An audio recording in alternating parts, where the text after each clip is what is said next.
Instant winter. Just add snow. It's art time with Mr. Mayberry. Let's get busy. Welcome to Art Time with Mr. Mayberry. Today we're going to winterize our landscape that we made last week by using white paint to make snow.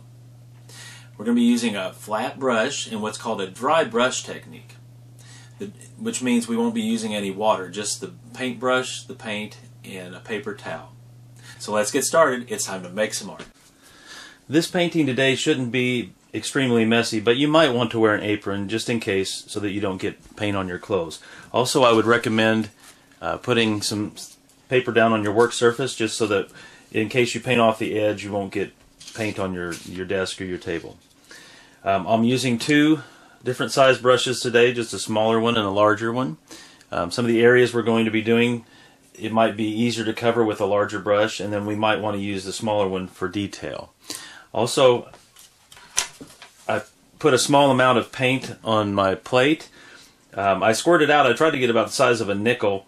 It looks now it's a little bit bigger than a quarter. But this paint will go very far on the painting. It doesn't take very much paint at all. And it's so much easier to squirt more out if you need it than it is to put it back in the bottle if you have too much. So I would recommend just getting a small amount. You might even want to start with the size of a dime as the paint will kind of spread as it settles. So small amount of paint, and then also of course we need a paper towel to dry our brush off on. I'm going to start off by painting some of these larger grassy areas back here. Of course you have to think, I want you to think about where you're going to place the paint. Don't just kind of scrub all over the place. We don't want this to look like a mess. We want it to look nice. So think about where you're going to place your paint. And think about, is the snow just starting to fall? Because that type of a painting will look a little bit different than if there's been a lot of snow. So think about where you're going to place it. I'm going to go ahead and start by putting some paint on the background, and I just get a little bit on my brush and I can wipe some of it off, and then I'm going to just kind of scrub across the ground here. So I'm starting here on the left side, and I'm just going to spread out what's on my brush to start with, not keep filling it up until I've emptied it out. So I'm going to just spread it out, and I'm going one direction. Now you can figure out which direction you want to go. If you want to just go one, I was going down with it. Now I think I'll just go across. For me it's easier to start with the edges first and then work through. So I want to go along like the edge of this tree here, because I'm wanting to have the look like the snow is on the ground and not in the air covering the tree. So I'm going to go around the edges of this tree and then spread it out horizontally. So this is what I'm doing first. I'm going to cover the ground in the back and middle grounds with the snow. So I'm going to do that. I'll take a second to do that, and then I'll come back and show you what it looks like and tell you what I'm going to do next. Alright, so I've covered the background all the way across the back and the middle ground, and then I also took a smaller brush and did detail up on the mountains.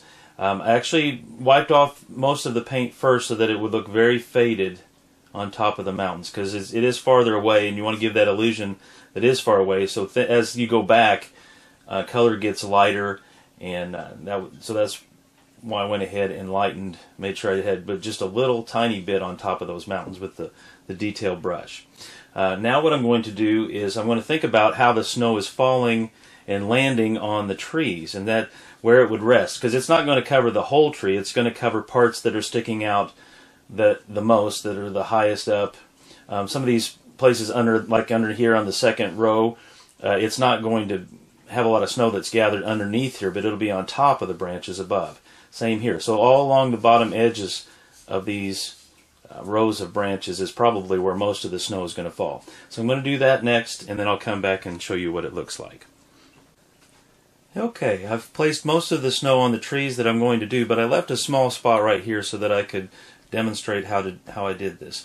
First thing though to note is that I did cover most of the top of the tree, because I realized that when the snow is falling, it's going to gather all on top. So that's going to be mostly colored, or mostly have snow on it.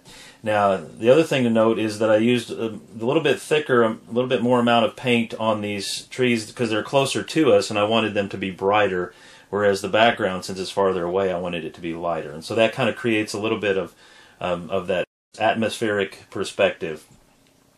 And also, I left a little bit of the edge just to provide some contrast. Contrast is when you have things that are light and dark close to each other, and if I have the white right next to the white, then you don't see either one as much. So I left a little bit of the outline here just so that that provides that contrast.